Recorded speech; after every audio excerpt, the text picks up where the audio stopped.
Muy buenas tardes con todos. Vamos a dar inicio a la actividad de la semana 15, la última semana de clases.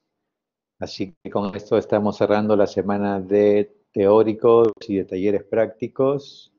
La semana próxima tendremos el examen en el horario del teórico y la semana próxima ustedes tendrán que ya haber subido en las plataformas de cada grupo los protocolos de investigación finalizados y revisados solamente para calificación por su docente o profesor de cada uno de los grupos. Así que muy importante, entonces, que esta semana ya los detalles finalicen completamente su protocolo, que le hemos venido diciendo hace 4 semanas, que aprovechen las 3 horas de trabajo práctico.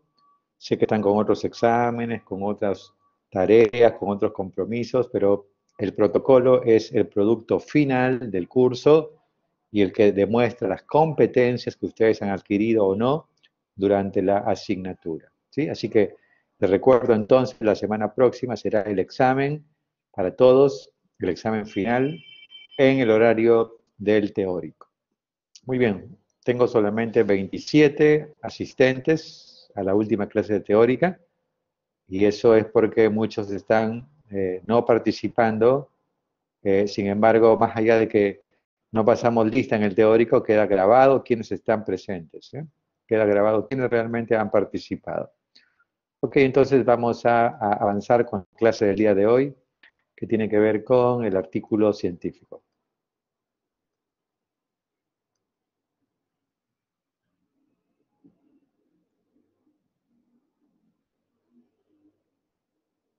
Okay.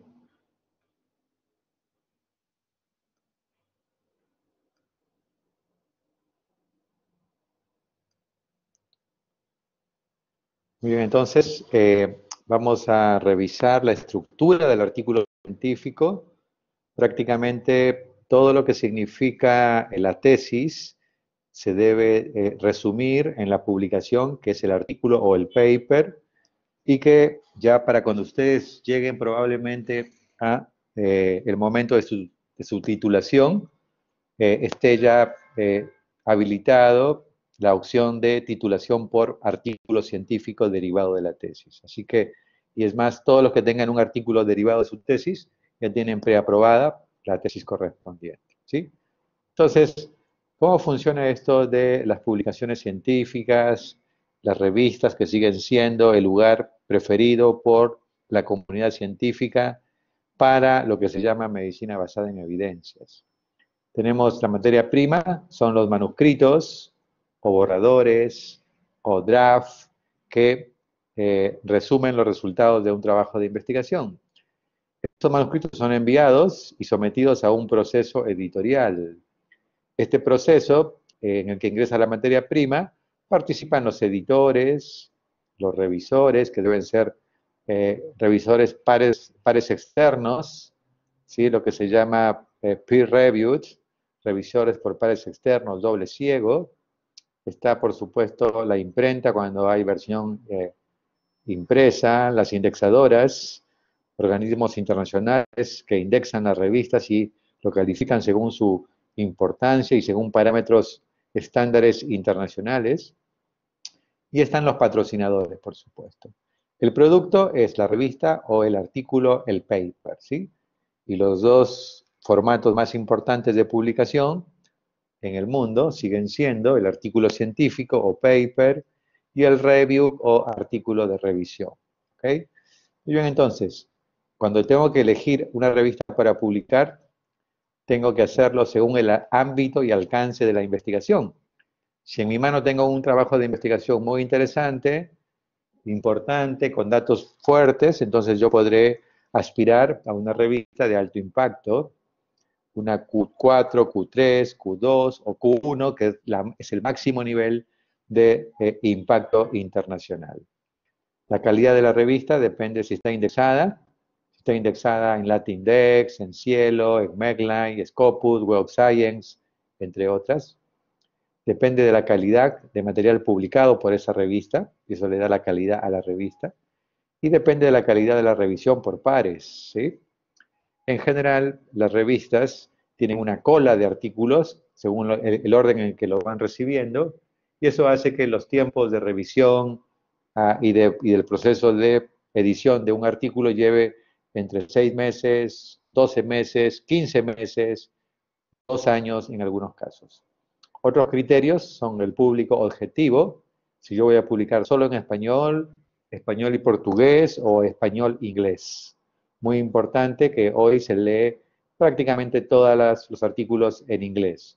De tal manera que la revista de la Facultad de Medicina Humana que dirigimos es una revista bilingüe, full text, open access. La calidad del manuscrito a enviar, el costo de publicación. Hay revistas que son de paga, en las que hay que pagar por cada artículo, que va desde $500, $1000, $2000, $4000, $6000 por artículo, dependiendo de la revista que se elija. Y también están las revistas que no son de pago, pero demoran mucho más, ya que nadie de los que participan recibe un beneficio económico, y entonces los tiempos se alargan en meses o a veces 1 o 2 años. Eso se llama tiempo de revisión y de publicación. Cada vez más están apareciendo lo que se llama la prepublicación o early publication o publicación previa, también llamados preprint. Preprint, hay varios lugares de preprint actualmente que se pueden revisar y se pueden publicar antes de que sea revisado por pares, aceptado y publicado en una revista. Aquí una lista de revistas de Perú que ustedes han escuchado y que conocen. Tenemos la Acta Médica Peruana, ¿sí? Que es una revista del Colegio de Médicos que está en Cielo, saca 4 números por año, o sea que es trimestral. La revista Análisis de la Facultad de Medicina, que es de la Universidad Nacional Mayor San Marcos, también en Cielo y con 4 números por año. La revista Peruana de Biología y de Gastroenterología, que también están en Cielo. La de Gastro está indexada en PubMed y en Scopus. La revista de Neuropsiquiatría, la revista de Gineco-Obstetricia y la revista Médica Herediana son 3 revistas de la Cayetano y que están en Cielo, ¿sí? Están en Cielo, 4 números por año. La revista peruana de Medicina Experimental en Salud Pública está en Cielo, en PubMed y en Scopus. Es una de las revistas más sobresalientes de nuestro país, ¿sí? Está editada por el INS, Instituto Nacional de Salud, y la revista Horizonte Médico, que es de la San Martín, la revista de Investigaciones Veterinarias del Perú, y la revista de la Facultad de Medicina Humana de la URP, que está en Cielo, publica 4 números por año, está en 11 bases internacionales. Desde el año 2019 estamos en Cielo, 2020, 2021, y estamos en LILACS de la OMS, OPS, OJS, estamos en el DOAG, que es el Directory Open Access Journal, o sea que ahí tienen revistas para publicar. Con el plus de que ustedes como estudiantes de la Facultad de Medicina tienen su propia revista, donde deberían aprovechar y publicar trabajos. ¿Por qué se rechazan los manuscritos? Vamos a ver las razones más frecuentes por qué se rechazan los manuscritos. No es necesariamente porque es de mala calidad, porque no está bien hecho la parte estadística. La causa número 1, miren, la causa número 1 de rechazo es mala presentación del manuscrito. Mala presentación del manuscrito. Esto es muy importante. En cada revista que ustedes quieran enviar, tienen que entrar a una pestaña que dice instrucciones para los autores, guías para los autores. Ustedes tienen que bajar ese PDF, bajar esas instrucciones, estudiar esas instrucciones y adecuar su artículo a todo lo que dicen las instrucciones. Si las instrucciones dicen el título no más de 15 palabras y ustedes mandan un título con 25 palabras, es rechazado porque no cumple con los estándares de la revista. Si la revista dice pongan 5 palabras clave o keyword o keywords y ustedes ponen 2 palabras clave, lo van a rechazar. Si dicen el texto debe ser en Arial 12, por decir algo, y ustedes lo mandan en Script 14, va a ser rechazado. Entonces, la mala presentación, tienen que seguir los títulos y los subtítulos de lo que significa la guía para los autores. Muy importante, entonces, Ahora cuando me dicen, doctor, ¿cómo hago mi artículo? Depende a qué revista quieres enviarlo. Si quieres tomar la plantilla de la revista de la Facultad de Medicina Humana, estos son los componentes que vamos a ver ahora. Pero cada revista puede variar y adecuar. Si le dicen, pongan el subtítulo en azul, tienen que ponerlo en azul. Si lo ponen en negro, pues no reúne las condiciones que la revista exige para su publicación. Importantísimo la cantidad de palabras. Aquí se equivocan casi todos. Cada vez más, esta semana y la semana pasada vienen los tesistas con sus tesis y sus resúmenes tienen 400 palabras, 300 palabras, 600 palabras, cuando el máximo que se tolera es 250 palabras. Entonces, tienen que saber esos puntos, tienen que ustedes tornarse expertos en la revista que ustedes quieren enviar. El segundo aspecto por el cual se rechazan los manuscritos es deficiente redacción. Entonces, tenemos que desarrollar el arte y la capacidad de redactar adecuadamente. Claridad, primera característica de la redacción. No usen párrafos gigantes, párrafos cortos. No aborden 3 puntos en un párrafo porque se confunden. Aborden un punto por párrafo en general, ¿sí? No usen más palabras de las necesarias. Eviten usar siglas. No usen siglas. Presentó un ACB, tiene HTA, le agarró un IAM, tiene esto, qué sé yo, un score tal. Entonces, no usen siglas. Y si lo van a usar, aclárenlas primero y después la pueden utilizar. Entonces, la redacción. No usen palabras locales o regionalismos. Las publicaciones son globales. Lo van a leer en cualquier país. Entonces, no usen términos que pueden ser ambiguos o confusos. No sobreestimen sus resultados. Si su trabajo es un diseño transversal, no quieran que los resultados sean aplicables a la práctica médica, porque es un transversal nada más. Lo único que demuestra es asociación entre dos factores, ni siquiera hay temporalidad. Si es un caso sin controles, no digan ahora tienen que aplicarlo en el protocolo del hospital, porque es una evidencia limitada. No magnifiquen, no sobreestimen los resultados. Mal diseño metodológico. Mal uso de las estadísticas. Incorrecto o mal uso de instrumentos de medición. El 60% de las tesis en Latinoamérica usan instrumentos no validados. Pésimo. Y no me digan, es que en una tesis que yo vi usaron este instrumento. No, ustedes tienen que usar instrumentos validados. A nadie se le ocurriría tomar la presión arterial a un paciente con un medicamento nuevo que baje la presión con un aparato que no esté validado, que no sea el tensiómetro, que no esté calibrado y que no sea validado. Cualquier instrumento que ustedes utilicen para evaluar en su trabajo de investigación tiene que estar validado y validado en el entorno, en el país donde ustedes quieren realizarlo. Porque hay diferencias sociales, económicas, políticas, culturales, étnicas, lingüísticas, etcétera, de los países. Muestra insuficiente, este también es otro problema. Doctor, yo pensé que iba a encontrar más pacientes en el hospital. Solamente me quedé con 70 casos. Con 70 casos no vas a poder demostrar ninguna diferencia significativa. No vas a poder demostrar ninguna hipótesis específica. ¿Y qué es lo que dan? Falsos negativos. Falsos negativos. Entonces, muestra insuficiente, mal seleccionada o no extrapolable. Y también faltas éticas, ¿ok? Doctor, es que yo voy a hacer mi estudio de bases secundarias, no necesito un permiso del comité. Falso. Todos los estudios observacionales o experimentales, de encuesta, etcétera, requieren la aprobación del comité de ética.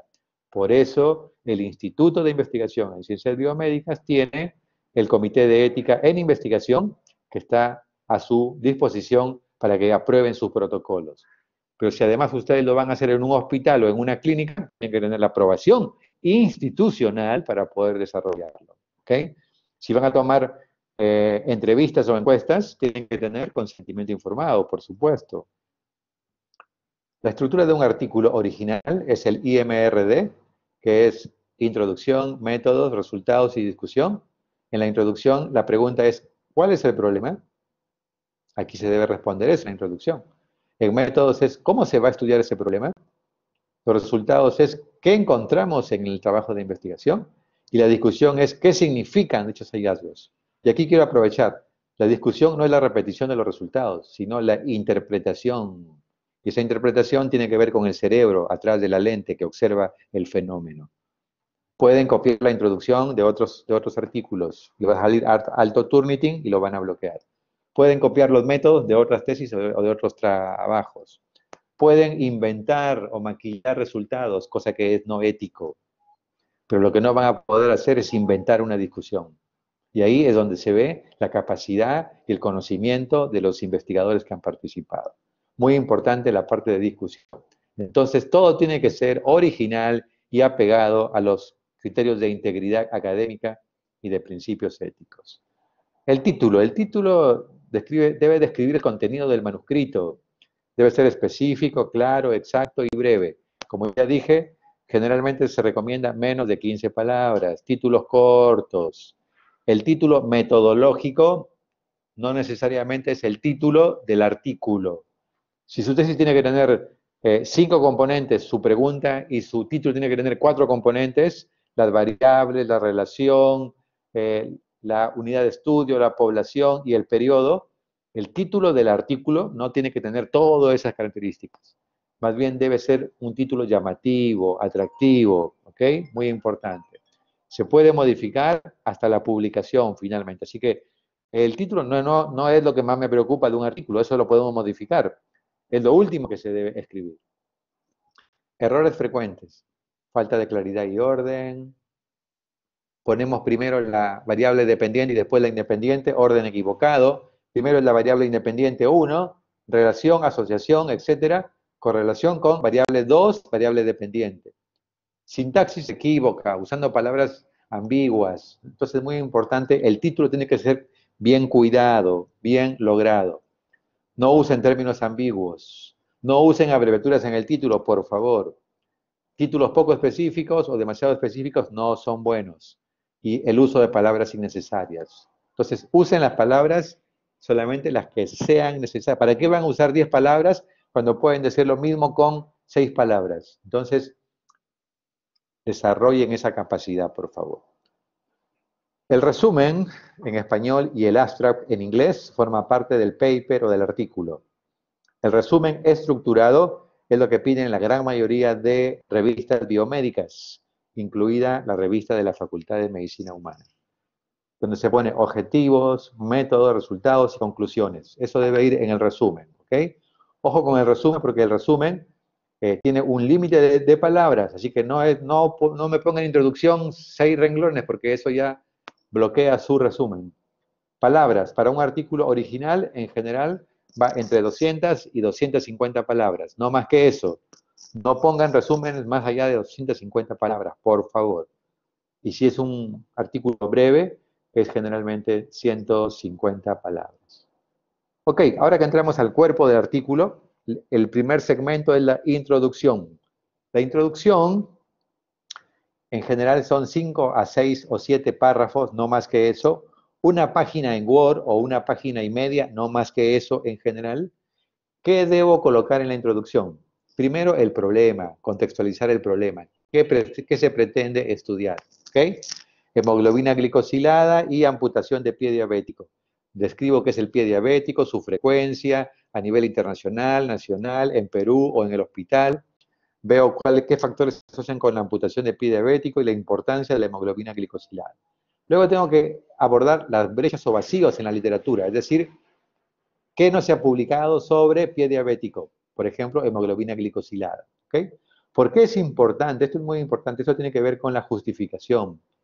¿Por qué es importante? ¿Qué puede aportar el proyecto? Tienen que ustedes decir, ¿por qué es importante hacer su trabajo? La amputación del pie diabético es una situación frecuente que afecta la calidad de vida, tiene un impacto económico, se requiere estudios para reducir ese impacto económico, etc. La justificación y el por qué es importante. ¿Sí? Eso automáticamente me demuestra que he realizado una buena revisión de la literatura. Normalmente en la introducción no debo en ningún momento insinuar la conclusión de mi trabajo, sino destruyo, mato mi trabajo antes de tiempo.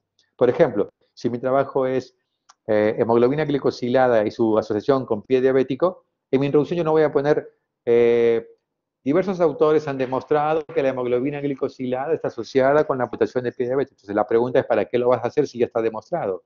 Entonces, mucho cuidado con ese tema, ¿eh?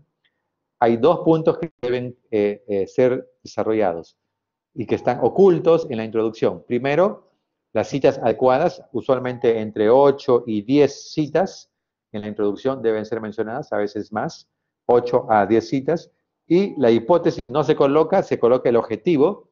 El último párrafo de la introducción debe decir, por lo arriba mencionado, el objetivo del presente trabajo fue evaluar la relación entre hemoglobina glicosilada y pie diabético en pacientes del servicio de endocrinología o cirugía del Hospital 2 de Mayo, periodo 2020-2022, por ejemplo. ¿Okay?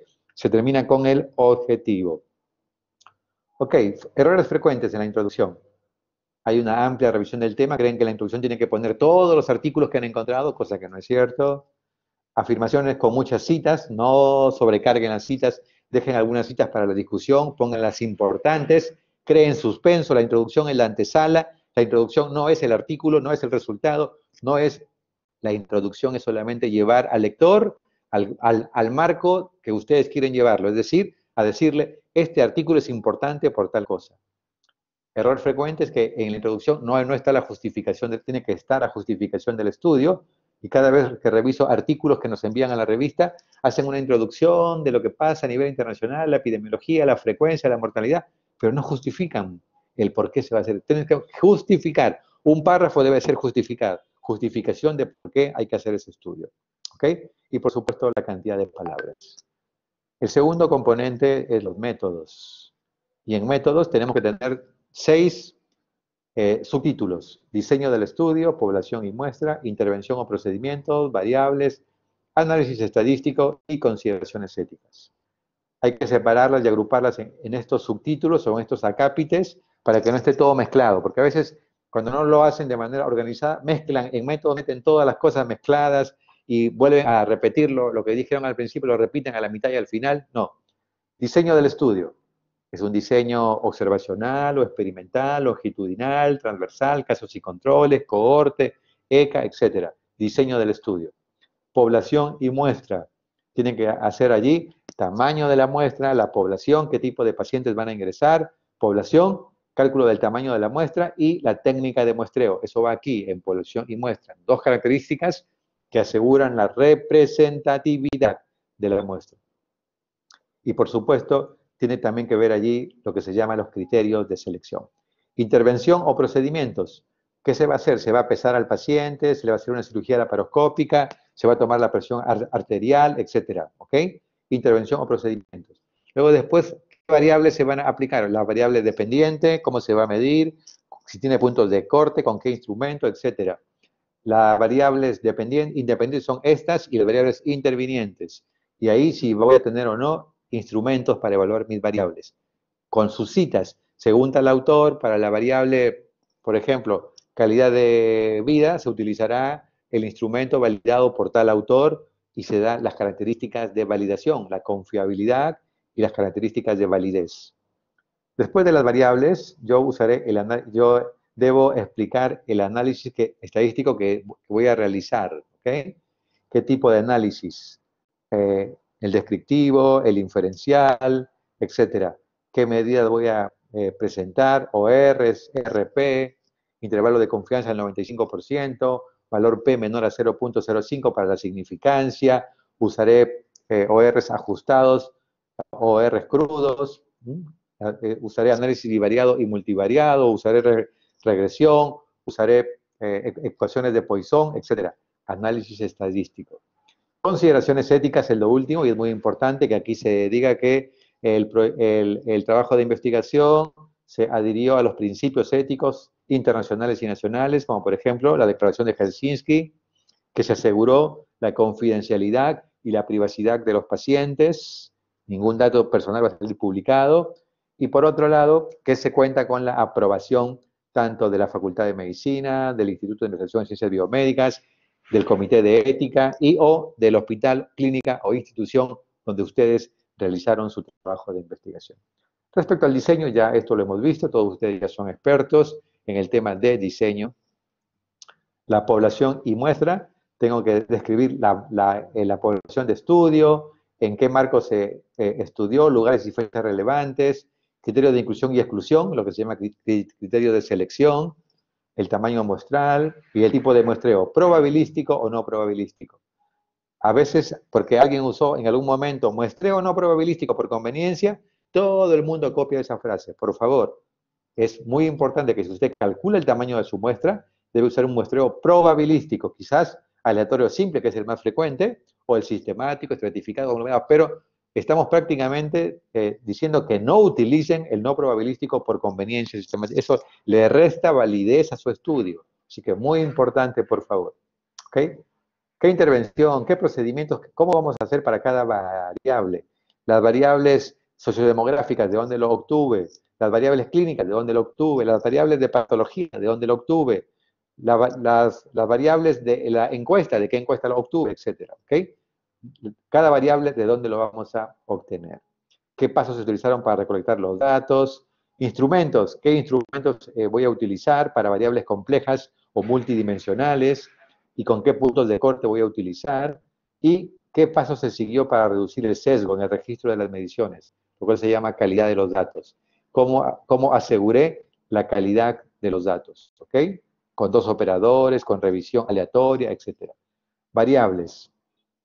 ¿Qué variables voy a estudiar según el diseño?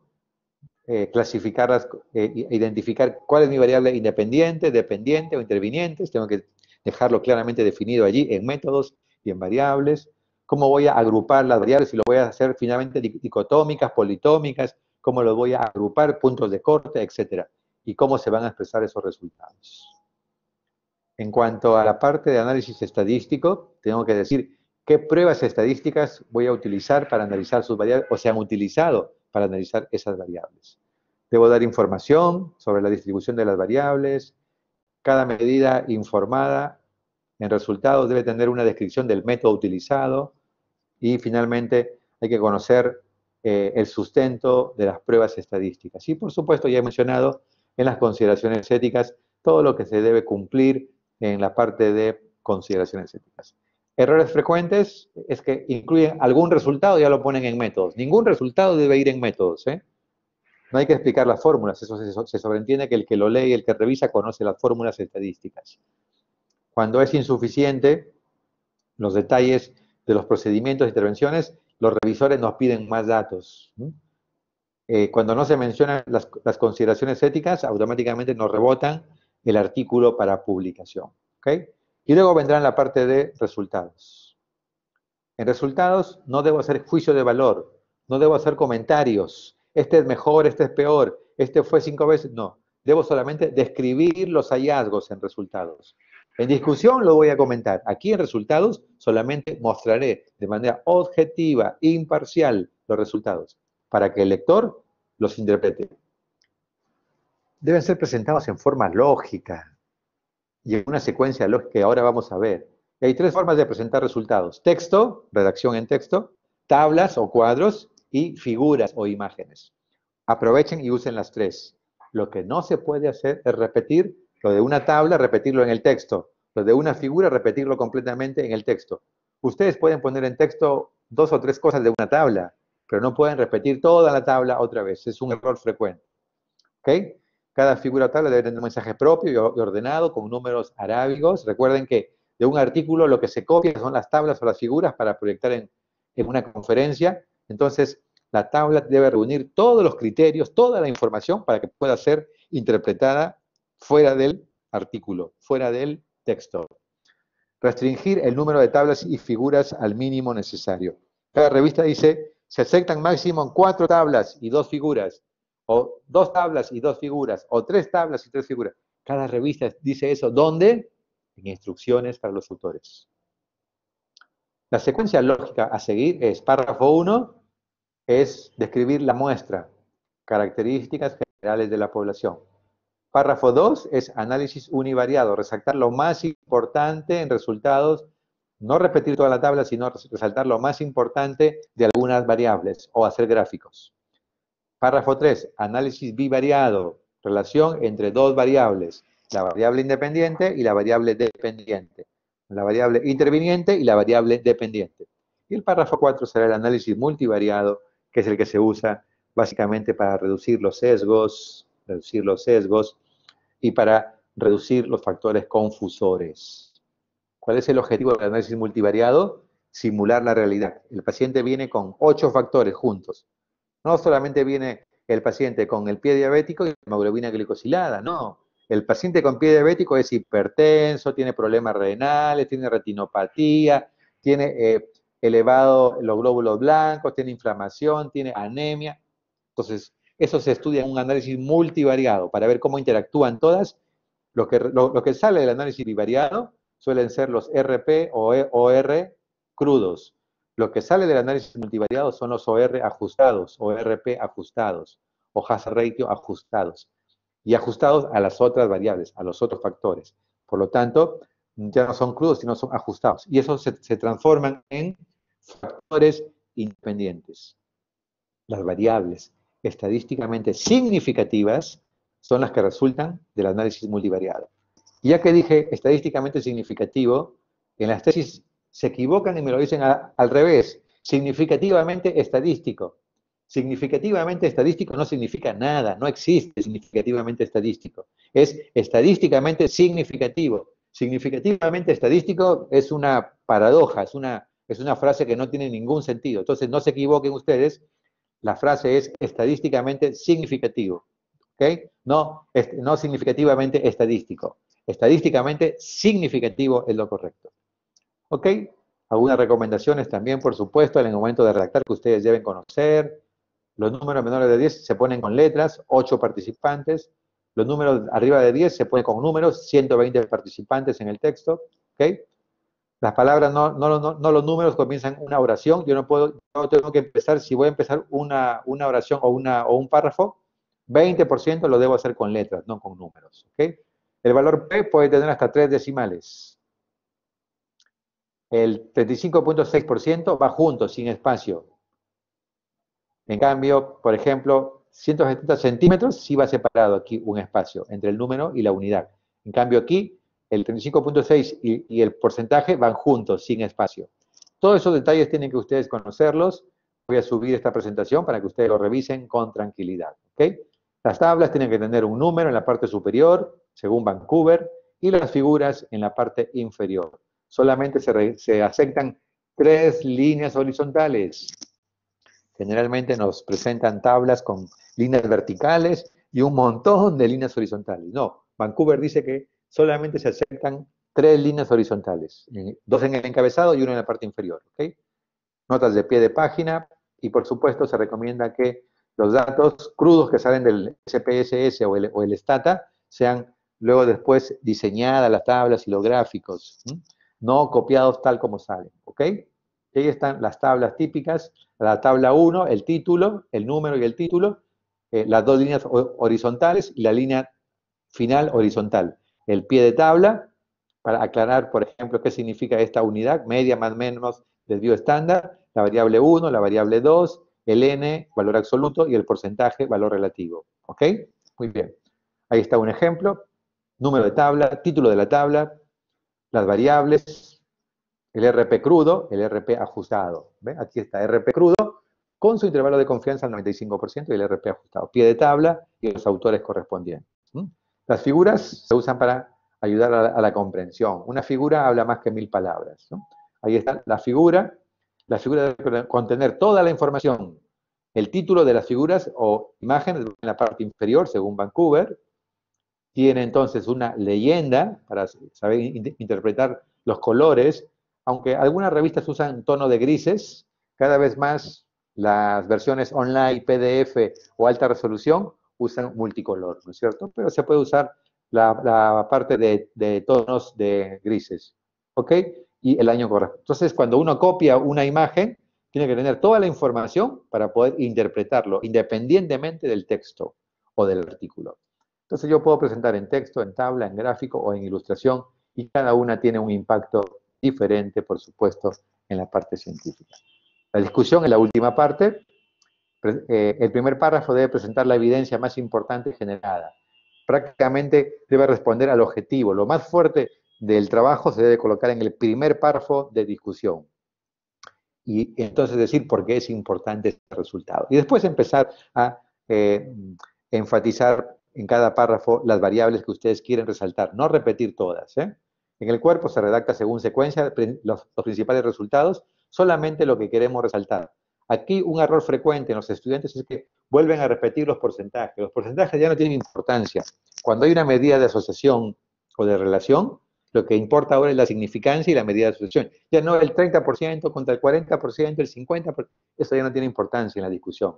En la discusión se repite fuerza de asociación, magnitud de asociación y significancia. ¿Ok? Muy bien, se debe contrastar con lo publicado, si coincide con lo publicado con otros artículos, o si es diferente, es intentar explicar por qué es diferente, generar hipótesis, explicaciones, etc. ¿Ok?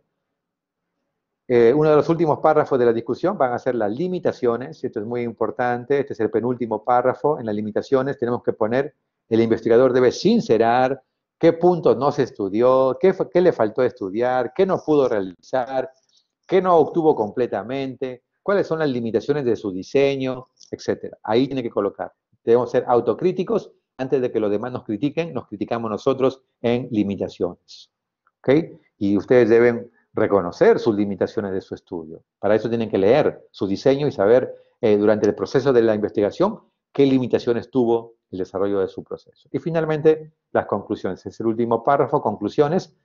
Reúne todo lo analizado y presenta la principal conclusión básicamente que se ha presentado. Debe ser emocionante de las implicaciones de sus hallazgos, ¿no? No ponga una conclusión fría allí con una redacción que es débil, no, la conclusión tiene que ser fuerte, ¿ok?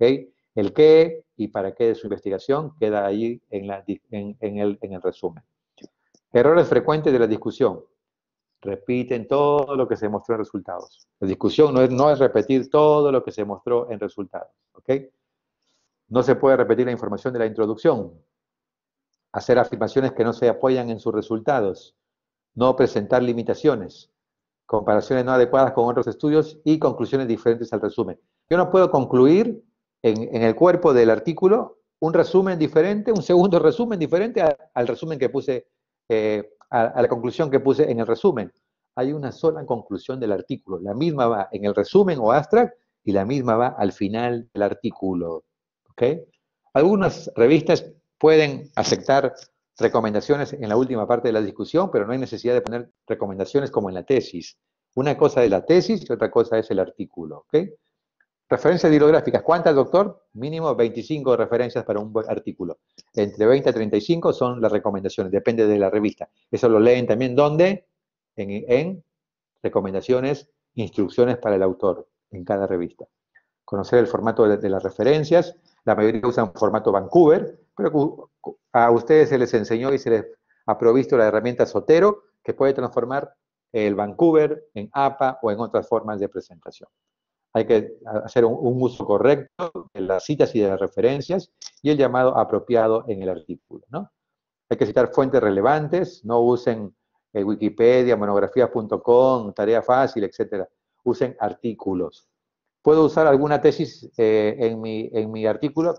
Sí, en su tesis sí, pero en el artículo generalmente las revistas solo quieren artículos en general, ¿ok? Artículos, y sobre todo de los últimos 5 años.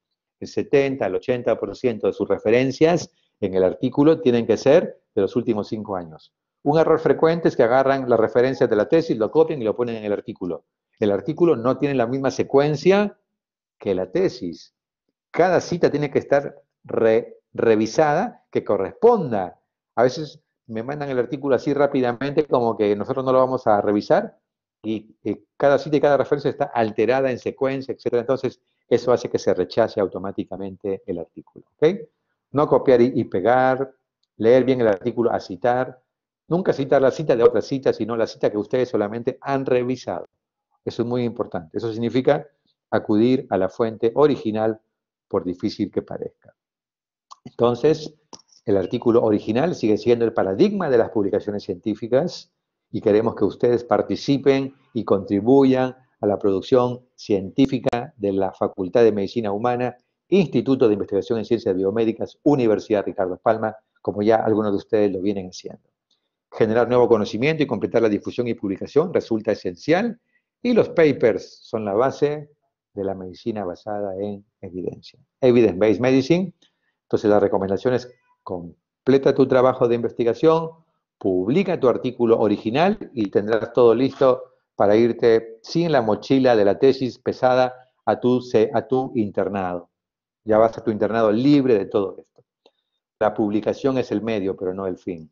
Cada trabajo de investigación tiene como objetivo ayudar a las personas y debe hacerse en un marco ético, integridad académica, principios éticos. Es por eso que la gente que no tiene ética y que publica, puede publicar muchísimo, pero si no tiene ética no sirve para nada. La investigación no es para autorreferenciarse nada más, no es solamente para ganar prestigio, no es para decir estamos publicando mucho, sino que la investigación es para contribuir a la ciencia, a solucionar problemas cotidianos.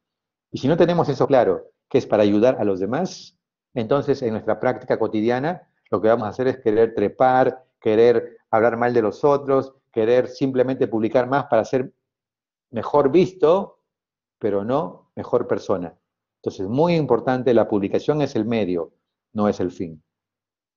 Comparto con ustedes, en el mes de junio, recibimos la noticia de que en la revista de la Fundación de Educación Médica, que forma parte a nivel internacional, se publicó este trabajo: Trastornos del sueño y ansiedad de estudiantes de medicina del primer y último año en Lima, Perú, junto con Fiorella, que fue nuestra tesista y ahora es médico, el estudiante Jesús Talavera, que es compañero de ustedes de este ciclo, que así como él, ustedes también pueden participar, Martín Cárdenas, y quien les habla, ¿no? Eso fue publicado en esa revista, ahí está el artículo, y eso fue publicado en junio. También, como una publicación anticipada, como un artículo in press, salió recientemente este artículo: comparación de diferentes definiciones del síndrome metabólico y su relación con la estimación del riesgo cardiovascular. Fue recibido en diciembre, miren, aquí 2020, y fue aceptado el 22 de marzo, y este mes ya está prácticamente listo, está disponible y está publicado en la Universidad Nacional de Colombia, en la revista de la Facultad de Medicina, que está indexado en Scopus, en el DOAC, en Cielo, Lilacs, entre otros. Ahí está el artículo que publicamos justamente con el equipo de médicos del INICIC, junto también con el doctor Dante Quiñones, el doctor Alonso Soto y los estudiantes que participaron de este trabajo, ¿no? Y el día de hoy recibí ya directamente de Dow Press este trabajo original, Original Research, que es justamente el trabajo que hemos ganado en Concitec. Ya está a partir del día de hoy disponible en la revista Infection and Drug Resistance, es una revista Q1, donde aquí vemos los autores y quien les habla como autor máster al final, del Instituto de Investigaciones en Ciencias Biomédicas, Universidad Ricardo Palma, Lima, Perú, junto con el Hospital y el Instituto Nacional de Salud de nuestro país, ¿no? Ahí está el artículo publicado, que ya ustedes van a poder, y que es Open Access, está listo para que lo puedan ver en PDF, ¿no? Así que ahora a trabajar y completar tu investigación, que es importante que completes tu trabajo y que también alcances la publicación correspondiente. De esta manera, el día de hoy hemos visto el artículo científico, su importancia y cómo todo esto contribuye a la producción científica, al prestigio de las universidades, de la institución, a lo que se llama licenciamiento, a la acreditación, entre otras cosas, ¿no? Así que bueno, de esta manera entonces estamos finalizando la actividad del curso Taller de Investigación Aplicada. Saludo también, está el doctor Iván Hernández con nosotros, que es profesor del curso de TIA. Y de esta manera estamos finalizando hoy la semana 15 con el último teórico. Recordemos que la semana próxima tendremos el examen con 20 preguntas, que será el examen final.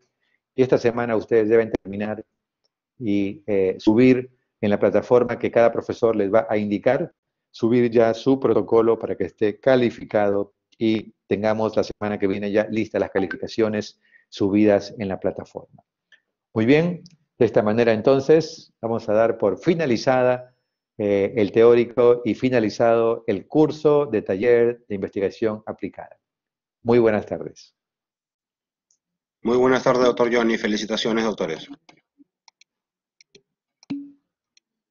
Muy bien, muy buenas tardes. Gracias, Iván.